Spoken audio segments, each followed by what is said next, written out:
नमस्कार. HP लाईव्हच्या या विशेष बातमीपत्रात आपलं स्वागत आहे आणि आजचा विषय आहे वक्फ बोर्डाचा.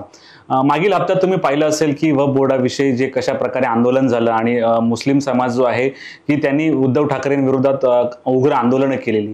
नेमकं ही गरज का पडली हा प्रश्न जरी विचार करायला लावणार आहोत तरी आपण चर्चा करणार आहोत वसई विरारबद्दल. याचे पडसाद वसई विरारमध्ये देखील उमटू शकतात की नाही याबद्दल आपण चर्चा करण्यासाठी आपल्या सोबत आहेत वसई विरार शहर महानगरपालिकेचे माजी स्थायी समिती सभापती आफिफ शेख. आपण सरळ त्यांच्याशी चर्चा करणार आहोत. आफिफजी नमस्कार. या चर्चेमध्ये गेल्या हप्त्यातलं आंदोलन तुम्ही पाहिलं असेल, कशा प्रकारे मुस्लिम समाज नाराज झाला. नेमकं उद्धव ठाकरेंविरोधात आंदोलन करण्याचं कारण काय? हे बघा, हे अपेक्षित होतं जे आंदोलन झालं. कारण असं होतं की वक्फ बोर्डचं जे बिल होतं ते जेव्हा याच्यामध्ये आलं आपला लोकसभेमध्ये, तर हे उद्धव ठाकरे यांचे जे 9 खासदार आहेत ते एकही खासदार त्या हाऊसमध्ये प्रेझेंट नव्हता. म्हणजे इलेक्शनमध्ये तुम्ही येणार मुस्लिम समाजाकडे की आम्ही तुमच्यासोबत, आणि गेल्या लोकसभा इलेक्शनमध्ये आम्ही हेच लोकांना सांगत होते की इलेक्शन पुरतं तुमच्याकडे येणार, आणि त्याच्यानंतर एखादा असा मुस्लिमचा विषय आला तर यांचे खासदार ॲबसेंट असतात. म्हणजे लोकांनी याच्याकडून काय समजायचं?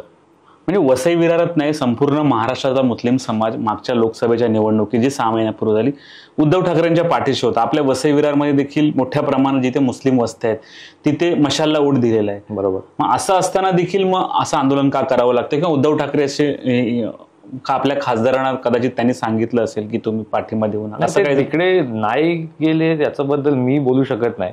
पण याच्याने एक स्पष्ट होते की बीजेपीची ए आणि बी टीमचे जे विषय चालू होता ते हे स्पष्टपणे लोकांना आता कळणार की बीजेपीची टीम कोणती आहे.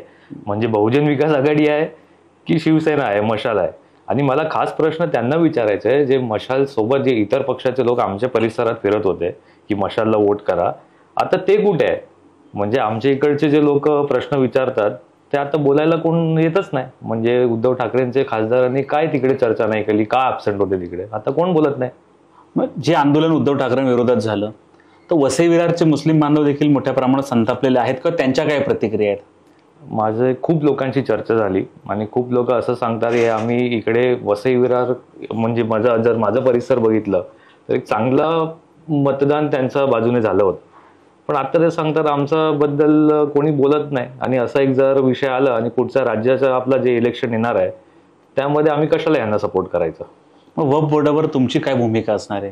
हे आता आमचे पक्षश्रेष्ठी जे सांगणार आम्हाला, त्याच्याबद्दल आम्हाला जे काय असेल ते आमचे पक्षश्रेष्ठी आमदार हितेंद्रजी ठाकूर आहेत जे 30 वर्षापासून मुसलमान यांच्या सोबतच आहे. म्हणजे फक्त एक समाज नाही पण सर्व समाजासोबत ते असतातच. तर आम्ही त्यांच्याशी चर्चा करू आणि काय आमचं पुढचं स्टेप असेल ते आम्ही करू. मागील 30 वर्ष वसई विरारचा मुस्लिम समाज हा बहुजन विकास आघाडी सोबत होता. मग असं अचानक काय झालं की हा मुस्लिम समाज अचानक मशालकडे वळाला आणि आता 2 महिन्यावर निवडणुका होऊ घातल्या? तर या मुस्लिम समाजाला परत तुमच्याकडे वळवण्यासाठी तुम्ही काय करणार? कारण ते मोठं आव्हान असणार आहे. नाही, तसं मी फक्त मुस्लिम समाजाकडे अपेक्षा करणार की ही जी घटना झाली आहे या घटनापासून तुम्ही शिका आणि खरं तुमचा मित्र कोण आहे या वसई परिसरात. म्हणजे हे जातीचं राजकारण वसईमध्ये कुठून आलंय मला पण नाही कळत. म्हणजे आमदार हितेंद्र ठाकूर यांनी सर्व म्हणजे जे समाज आहे त्यांना एकत्र घेऊन त्यांचं काम केलंय.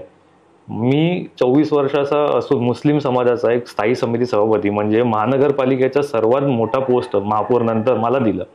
असे कित्येक एक्झाम्पल्स आहेत.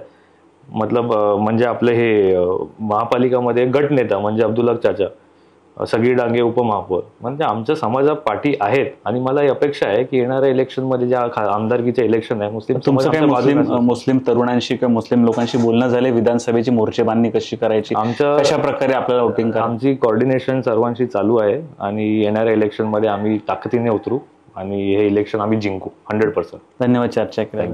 तर खरोखरच मुंबई आणि आसपासच्या परिसरातील मुस्लिम समाज सध्या मशालवर नाराज आहे.